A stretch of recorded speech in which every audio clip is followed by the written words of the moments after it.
আসসালামু আলাইকুম। দেখতে পাচ্ছেন ঢাকা আশুলিয়া কাঠগড়া, এই যে দর্শক বন্ধুরা, কাঠগড়া টিউলিপ গার্মেন্টসের পাশেই এই রোডেই দেখতে পাচ্ছেন এই গাড়ি, একটা গাড়ি আসপের লাগিয়ে দেখতে পাচ্ছেন ওই গাড়ির যে গ্যাস আছে না, ওই গাড়ির গ্যাসে আগুন ধরেছিল।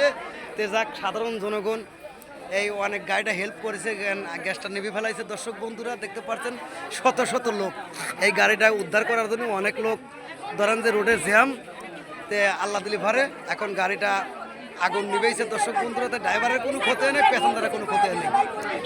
দর্শক বন্ধুরা দেখতে পাচ্ছেন গাড়িটা আল্লাদা হরবি ভালো, আল্লাদা করে ভালো জন্য করে, যে গাড়িটা যাক নিবে ফেলাইছে।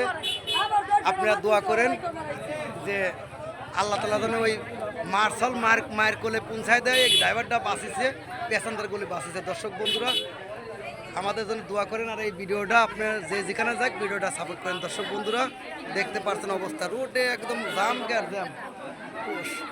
লোকেরা দেখতে পাচ্ছেন ছাদে উঠি সব ধরেন যে এই যে দেখতেছে গ্যাসের আগুনের কাছে তো কেউ কাছাতে পারে না। ঠিক আছে, ভালো থাকেন, সুস্থ থাকেন। তবে গাড়িটা এখন নেওয়ার মতন কোনো ব্যবস্থা নাই, এখন বর্তমান বন্ধ আছে। ঠিক আছে, ভালো থাকেন, সুস্থ থাকেন, আল্লাহ হাফিজ।